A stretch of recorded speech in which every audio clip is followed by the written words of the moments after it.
Am I committing to the bit too much? Maybe. But I have this tiara and I have no other occasion to wear it, except when making videos about Disney princesses. Although today, we are looking at Ranker.com's 17 fan theories, not about Disney princesses, but about the Disney royals that have us reaching for a crown and a scepter. Yeah. Beast's portrait aged with him, so it would be a reminder of what the curse had taken away from him. Basically, one of the plot holes in the original animated Beauty and the Beast was the portrait showing Beast/Adam as an adult human, despite having been transformed at roughly age 11. There's a simple explanation. Magic. Magic is always the explanation. If the entire castle is cursed, why not also the painting? What would be a worse punishment for Beast than being transformed into a beast? Being transformed into a beast and having a cursed portrait of himself that ages as he does. This would be a constant reminder of his mistake and show him what he would look like if he was still human. I love this so much. For real, I love this. I love it because it's just another level of like torture. And I love it. I love it. I love it. I love it. I love it. I love it. I love it.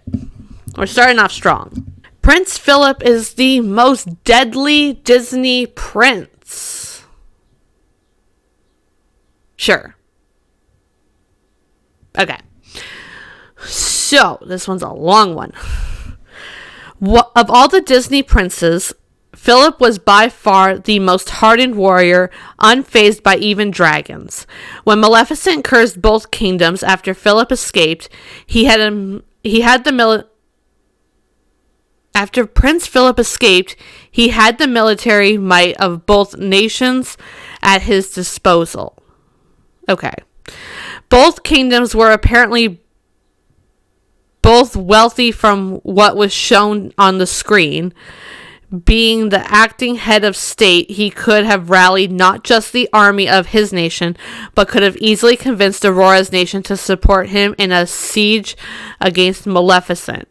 Instead, he goes after her alone. Yeah.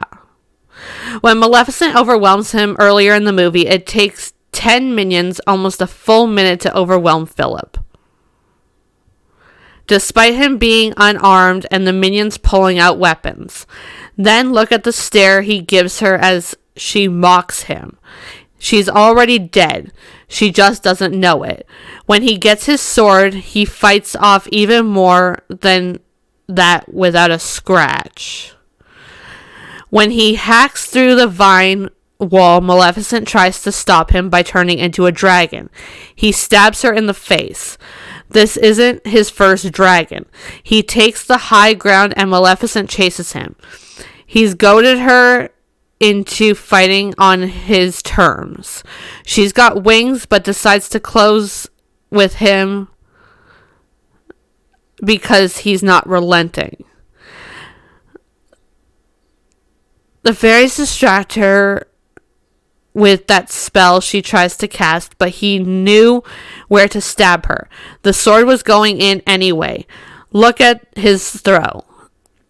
His form was perfect, rehearsed from numerous attempts of this very maneuver. Maleficent never stood a chance. He goaded her to fight on his terms. When he killed her, he ran across her corpse as it plummeted to the ground, as if he had done it before. From his training and his discipline, it was obvious he had been fighting for years, taking up the sword that his elderly father could not. He was his nation's cleaner, removing all threats to the kingdom while honing his formidable skills to become the deadliest Disney prince ever. During his fight with Maleficent, he made no snide remarks, gave us not one snarky aside, not even a post-mortem one-liner. He was a professional, well-versed in all forms of combat. He was focused, methodical, and driven. He was his own man, unafraid of standing up to his father, unfazed by a fire-breathing dragon, and unmatched in combat. God help anyone who crossed Philip after he ascended the throne, because he has already shown his willingness to kill anyone who dared threaten his nation. That was a lot. Not gonna lie, kind of confused, but I get it. I get it. Yeah. Yeah. That's what I'll say about that. Yeah. Rapunzel's hair kept her physically and mentally healthy despite all the trauma she faced. Yeah, probably. I've always wondered why Rapunzel has absolutely no mental issues stemming from the repeated emotional abuse she endured from her mother over 18 years. She has great self-esteem, is trusting and kind and adventurous, and has no fear or paranoia or PTSD. Upon watching it last night, I realized that she is the most trusting and well-adjusted kidnapped victim in the world because her hair can heal her mentally as well as physically. Yeah, I could see that. We've seen that the hair is capable of keeping people young, healing the wounded, bringing back the dead. So yeah, I guess it's not a far stretch to think that Rapunzel's hair also, provided her with everything that was needed to survive 18 years of Mother Gothel, keeping her trapped and isolated in a tower. Yeah. Aurora's mother turned to Maleficent's magic to conceive a child and then went back on her promise and caused Aurora's curse. I have heard this theory. Maybe not exactly put this way. I have heard this theory. I love this theory. But let's go. When we first see Maleficent in the celebration of Aurora's birth in Sleeping Beauty, everyone, including the fairies and King Stefan, stares on in stupefied horror. That is, everyone except Queen Leia, the queen and Aurora's mother, who has a more nervous expression, almost as if she was expecting the evil fairy to arrive. Then, when the good fairies calmly tell Maleficent she wasn't invited, she reacts seemingly with surprise. That and Maleficent infamously cursing Aurora to die only happened after the exchange. Lastly, remember how in the beginning of the film it was said Aurora's parents had struggled to bear a child for years? Surely these facts are not coincidental. Now, I haven't seen Sleeping Beauty in a while, so I don't quite remember that part, but I'll trust that it's there. As such, it is possible, likely in fact, that Queen Leia turned to Maleficent's sorcery to be able to bear a child. Maleficent agreed on the condition that Leia promised to acknowledge her once Aurora was born. However, things went downhill because Leia knew that Maleficent had a rather nasty reputation and went back on the promise. So, when Maleficent found this out, hence her surprised reaction, she quickly decided that if Leia wasn't going to keep her promise, then the deal was off, and Aurora had to go. The whole 16 years thing was to further twist the knife as a revenge for how Leia backed out at the last minute. Yes! Yes! Yes, yes, yes, yes, yes, yes, yes. I love this theory so much. I love it so much. This is probably my favorite one, honestly, because it makes sense. It makes sense. And I love that. So, this one might be my favorite. Moana was chosen to return the heart because she is a distant relative of Maui. Okie doke. She is a descendant of the parents that threw Maui away. Explains how her grandma's face shows a resemblance to Maui and her father's overly large frame compared to everyone else. Her ancestors were also charged to take the heart back. They stopped after generations of failure, and the seas grew more and more perilous. Eventually, most of the villagers and Moana's ancestors forgot their charge and they gave up sailing altogether. At least until Grandma Tala regained her family's connection with the ocean and began telling the stories to remind the villagers. The ocean knew she wasn't the one to take the heart back, but then chose her son, Tui. When Tui attempted to return the heart, his friend was killed after the ocean's first test. With his resolve destroyed by the loss of his friend, he caused his village to recede further from the ocean. This leads us to Moana. The ocean threw test after test, but Moana persevered and eventually succeeded. The ocean continuously tested the person charged with the heart and essentially defined whether the human race should or should not be redeemed by testing these champions. Yeah, okay. Sure. It's not the worst theory. I do agree that the ocean was testing Moana. The distant relative of Maui is what kind of confuses me a little bit. So Kida's mother instituted a partial memory wipe of the citizens of Atlantis when she merged with the crystal. Now, it's been so long since I've seen this movie. So long. I have to go back and watch this movie, honestly, because it's amazing. But when Kida's mother merged with the power crystal to save Atlantis, she created a sort of memory wipe, erasing the knowledge of how to read protects the people from destroying themselves again, which was ultimately the queen's aim when she merged with the crystal. I'm gonna go with sure because it's been probably a good at least 5-10 years since I have seen Atlantis, the Lost Empire, and I don't quite remember it. I remember that I love Kida, but that's about it. So I'm gonna go sure. Let's go sure. Grandma Tala and Chief Tui were also chosen to restore the heart of Te Fiti, but either couldn't or chose not to. See, yeah, this ties into the other one. I feel like it's gonna be a lot of the same, but we're gonna read it anyways because, yeah. I have been mulling over this since I first watched the film, but I think I may have confirmed it. Of course, Grandma Tala has the necklace holding the heart, and I think it's because the ocean chose her first, but her age was already fairly advanced, so she could not do it herself.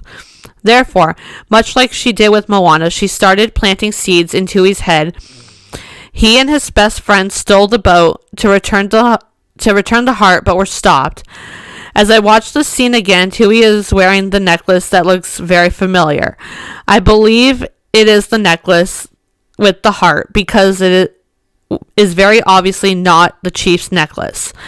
It can only be seen at certain times during the scene, though. The heart was knocked out of the necklace that day until it was first given to Moana as an infant. Also, the heart was keeping Grandma Tala alive, which is why she passed after giving it to Moana. That would explain why Tui didn't drown and Moana wasn't slain by any of the stuff that tried to off her. Yeah. I mean, yeah. I think I talked about this in the previous theory. Yeah, it makes sense. Like, it makes sense. Jasmine's mom was the one who actually ruled Agrabah and made sure that while Jasmine did have to marry a prince, thus helping the kingdom, she could choose which prince. Okay. I literally don't know what to make of this, but okay. Let's read on. Jasmine's mom was running the country from the background. She died somehow before the events of Aladdin. Hence, she raised Jasmine to be as strong and as free-spirited as she was. Also, in Middle Eastern harems, traditions, generally the mother of the sultan is in charge of the harem unless she is no longer around, and the role goes to the wife. Huh. You learn something new every day on this channel, I guess. So therefore, the wife died, and the competent leader was lost. Her last act was creating the law for Jasmine to be married just after the mom's death at 16, and she gets to choose her husband as long as he's royalty. Makes sense. So the last act of Jasmine's mother is to create a law that would form a merger between her country and another so that the country doesn't fall apart through her daughter. And her last gift to Jasmine is allowing her to choose an appropriate partner, which explains why the Sultan is totally cool with Aladdin bursting into the palace with all his riches. It doesn't matter what country he comes from, as long as he can keep the country from falling apart. I really like this theory. Zeus intended to lose to the Titans on purpose. Yay. Sure. In the scene where the Titans attack Olympus, Zeus throws thunderbolt after thunderbolt with absolutely zero effect on the Titans. Yep. That's a bit odd, considering in his youth he managed to defeat them all single-handedly, but maybe he just got old. Except, of course, the minute Hercules frees him, he tells him, "Watch your old man at work," and starts kicking Titan behind. So what changed? Zeus was purposefully holding back in order to give Hercules a chance to prove himself and become a god. I mean, sure, makes sense.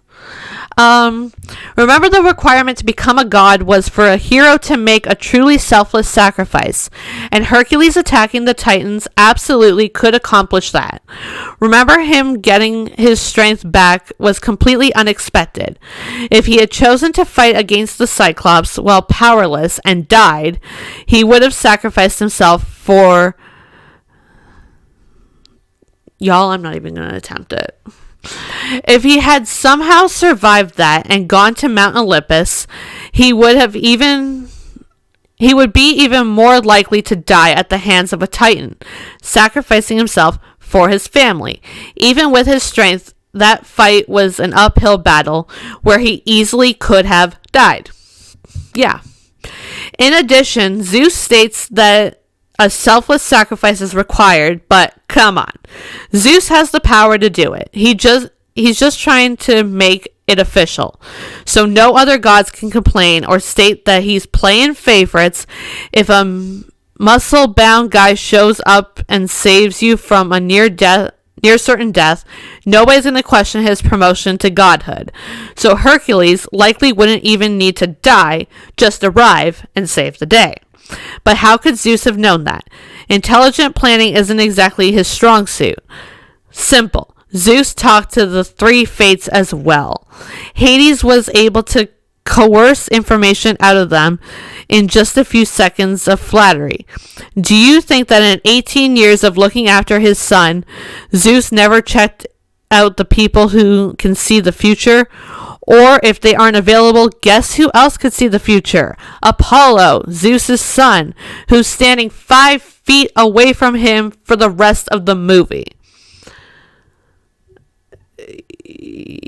Yeah. Yeah. That's what we're rolling with. Okay. I mean, look, it makes sense. It makes sense. I'm here for it. We're moving on. If Simba hadn't been exiled, he would have been a horrible king. Considering he was like 10 at most? Yeah, probably. In the start of the movie, we see him being self-absorbed and spoiled. That too. And there's little indication Mufasa would really have much influence on altering that. He sits and talks to Simba in one scene, but we don't see much in the way of parenting from the Pride patriarch. It's true that we only get a glimpse of their relationship early in the movie, but it's implied that he doesn't have much time for Simba as king, and that he is not the one who is primarily raising or educating the cub. Simba already has an inferiority complex about living in his father's shadow, and it likely would have gotten worse as he grew older. We see this in how he deals with Zazu, who is supposed to be a teacher. He doesn't respect him despite his father trusting the bird, and Simba arrogantly brushes him off. Basically, we have all the elements to indicate Simba would grow up to be an entitled, spoiled bully. Even with his only friend Nala, he views her as more of a subordinate than anything else, something he'll essentially own one day, just like everything else. It wasn't until the shock of his father's death and exile that left him vulnerable and humiliated that he had any reason to listen to anyone. He was pretty much at the mercy of Timon and Pumbaa's kindness. Not that they would have eaten him, but he had no idea how to survive on his own. Without them, he would have starved to death at his age. It wasn't his father's influence that taught him to respect others, or the natural cycle. It was literally getting thrown off his pedestal by his uncle and being forced to subsist on bugs and rely on the protection of prey that put him in his place. Given what we see in the movie, if Simba had grown up within the pride, he'd have ended up just as bad, if not worse, than Scar. It's only because of his exile that we end up with a Simba as a competent ruler, which we see that he is by the restored lands at the end of the film when his own son is born. I think it's his daughter that's born, but okay. Yeah. I feel like this is so true. Like, Simba would have been a spoiled little brat and would have been a spoiled brat king. Let's be real. Let's be real. I don't necessarily know whether he would have been worse than Scar. I'm not even entirely sure he'd be on the same level as Scar, but he'd definitely be selfish and only think about himself. So, yeah. Ariel is a siren and accidentally enchanted Eric with her voice, and that's why he seemed to fall in love with the girl with the voice and not Ariel herself. When Ariel rescues Eric, she sings to him from her heart a song about her desire to be with him. She accidentally used the magic in her voice to enchant Eric the same way she would have if she had wanted to lure him like the sirens in Greek myths. Something she never quite realized she did. Ursula obviously knew how to do it because she later used Ariel's voice to put Eric under a spell to get him to marry her. But really, this explains why Eric was so obsessed / fell in love with a voice to the point of I will marry beautiful voice girl and no one else. Despite never having actually seen the girl, he literally couldn't get out of his head, and it probably would have sent him insane if the necklace hadn't been broken in the end, effectively ending both spells. Yeah. Here's the thing. I don't think Ariel did it deliberately. I do think Ariel had no idea what she had actually done, but it makes sense. It makes sense.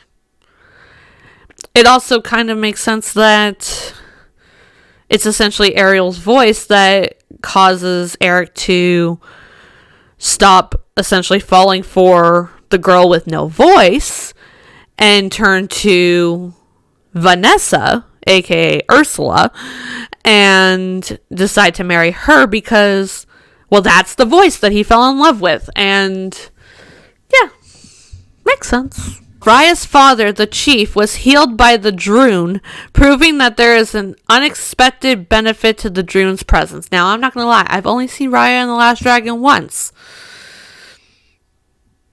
Not exactly my favorite movie, but not the worst. So, this may be another sure one, because But when Raya's dad was turned to stone by the DRUNN, his leg was badly injured from being shot by an arrow. He couldn't walk or even stand up on his own. At the end of the movie, when he's turned back to human, he seems to be walking fine. This means somehow he was completely healed by the process of being frozen and then unfrozen. This would have incredible implications for the people who live in this world. Seemingly, an injury can be healed this way. If they can capture some of the DRUNN and contain it safely, they can administer it like a medical procedure. There don't appear to be any side effects of being frozen and then unfrozen based on the hundreds of people that went through this in the movie. It would be a medical miracle cure. I did warn you it was probably going to be a sure, and it is a sure. Makes sense to me. Prince Eric's marriage to Ariel ruined his country's economy. Yay! That's what we like to see. Sarcastic, guys. Okay, so when Ariel became human and married Prince Eric, there was no way she was going to allow them to continue fishing. She wouldn't want to risk catching a friend or family member. They were obviously fishermen, which you can see in the kitchen when Louis is preparing dinner. There are fish and crab everywhere. Then, in the straight-to-video sequel, they need to build a wall around the kingdom, blocking the ocean to protect Ariel's daughter Melody. Now, not only can the fishermen not fish, but the traders cannot trade with the other kingdoms across the sea. The kids in the movie say they don't like Melody because she is weird.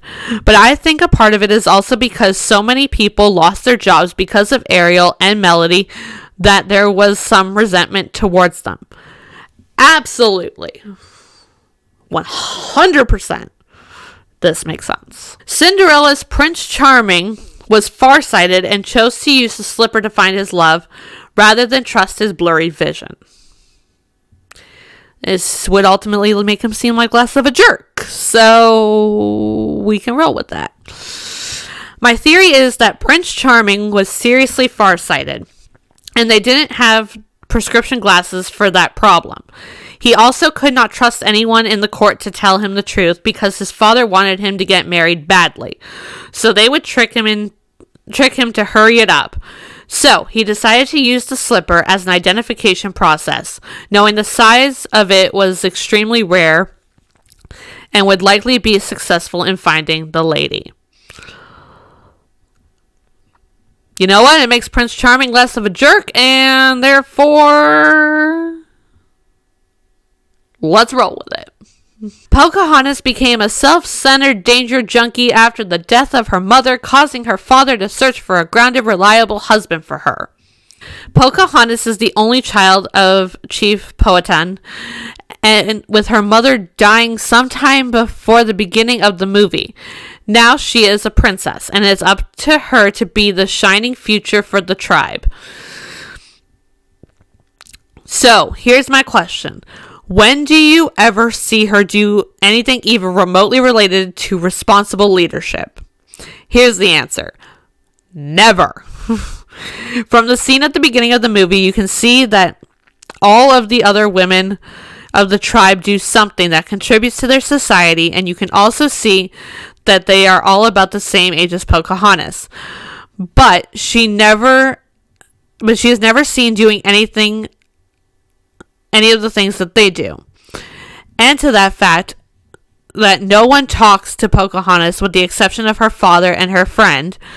And finally, the cherry on top, the girl is absolutely insane. Most of her screen time is devoted to the audience watching her do something that is sure to get her killed. She steers a canoe off a waterfall, goes whitewater rafting, jumped off a cliff, etc.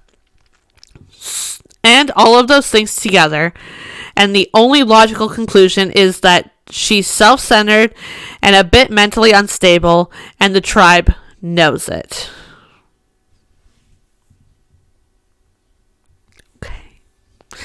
This explains why her father is trying to get her to marry Kocoum. We viewers just assume that Chief Pocan is being a mean father and attempting to force his daughter to marry some mean stoic warrior. But we don't know that for sure. Considering that apparently Chief Pocan hasn't made Pocahontas do anything else in life, doesn't make sense that he would all of a sudden try to ruin her life and make her get married. You know what does make sense though? Him attempting to marry his daughter to someone who will help his daughter lead and be able to deal with her unstable behavior. Lastly, it's clear that Pocahontas is a danger junkie. She can't seem to help herself, which explains why she gravitates towards these destructive invaders that move into her territory. When they land, everyone else is cautious and avoids them, but she goes and looks for one to be friends with. Not a smart move, especially considering that she kept going to see him even when the new white settlers started killing and maiming her people. Her addiction to danger is so acute she even sides with John Smith over her own people. By the end of the movie, she has betrayed her people to save the settlers that are killing them, and she even lets them all sail away back to England so they can bring more invaders. Okay.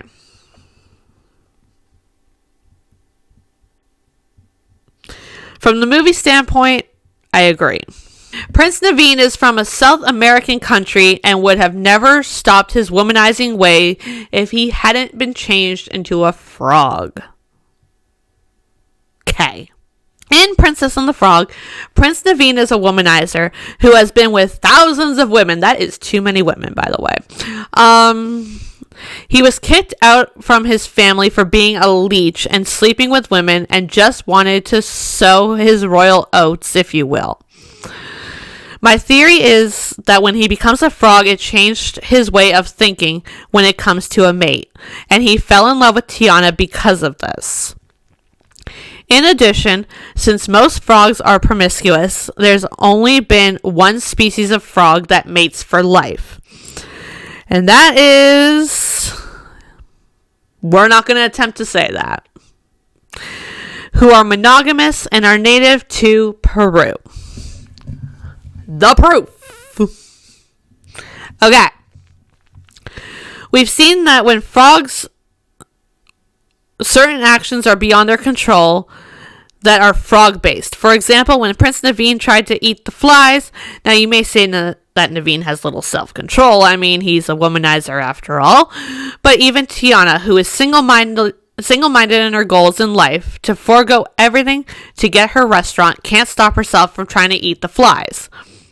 This could also be why Tiana wanted to marry Naveen, since most frogs are promiscuous, and since Naveen was the only frog her frog-influenced brain wanted to mate with him.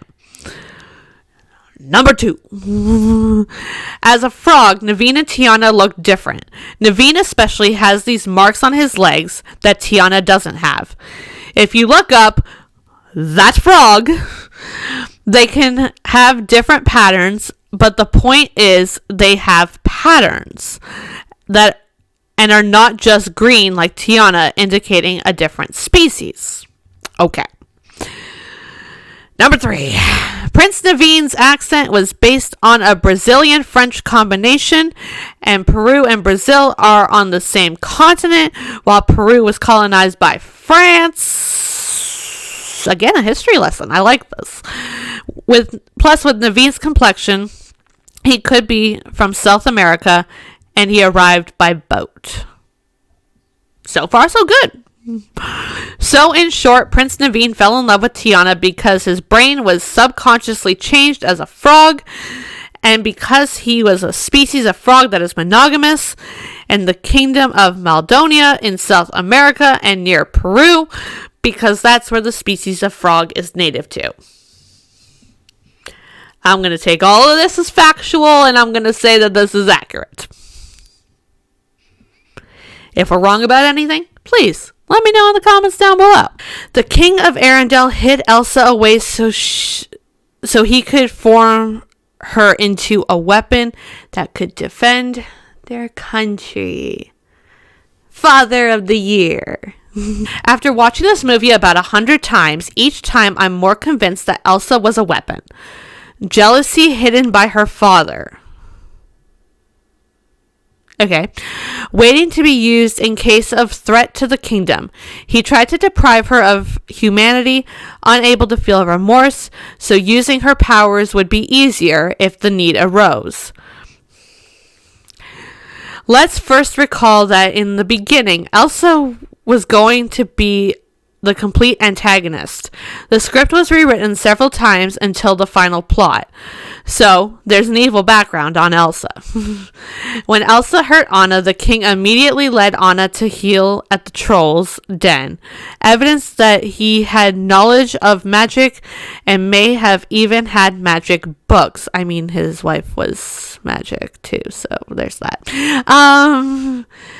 Great Pabby, the shaman troll, erased memories of the magic in Anna's mind and explained the nature of Elsa's powers to the king, warning him that her powers will grow and highlighting to the king that fear is Elsa's true enemy. So what did the king do? He isolated his own daughter, and she became a cold, manipulative, and an insecure person. She was deprived of all human contact, even her own sister, and hid her power from everyone. He was attempting to make a perfect psychopath with cryogenic powers. In fact, a legit motif throughout the film were the horrible words repeated like a mantra taught by the king to Elsa. Don't let them in, don't let them see, and conceal, don't feel, don't let them know. Isn't it a clear sign of child abuse? Yup. I feel like we could have gone about this in a better way. But yeah. Throughout the entire film, several characters, especially the trolls, continually say that the only thing that can fix the winter triggered by Elsa is love. Everyone knows, except Elsa. When she flees the kingdom, she feels free. Gee, I wonder why. The king died before he could see if his weapon needed to be used, perhaps on Hans's kingdom. And Elsa was able to somewhat pull herself out of the hole that he had put her in. Yeah. I mean, look, it makes perfect sense. Parents in Disney movies are either dead or evil. Anna and Elsa's dad, at least, happens to be both. Look, do I feel less strongly about this theory after Frozen 2? I don't know. But I mean, it definitely explains a lot of plot holes, like how did he know about the trolls and how did he know about the magic? It's like, well, because his wife, all that. But I mean, it is fair to believe that he would look at this as his own personal little weapon, essentially. I mean, his daughter can create ice out of nothing, and if need be, she can use that to end some people, destroy a kingdom. Yeah, it makes sense that he would at least somewhat view her in that context. I don't know if he fully did, but yeah, the mantra of don't let them in, don't let them see, and conceal, don't feel, don't let them know. It's like, I get it on some level, but also it's like, no, that is not how you parent a child. That is not how you parent a child. Says the woman who has no children. But I know that you don't parent them like that. So that was the 17 Disney theories about the Disney royals that had us reaching for a crown and a scepter, which I don't have. Let me know, what did you think of these theories? Do you have any other theories about Disney royals, whether it's the Disney royals that we covered in this list of 17, or whether there's other Disney royals that you have theories on? I really am curious to hear everyone's thoughts in the comments down below. Thanks for watching the video. Don't forget to subscribe if you want more Disney content.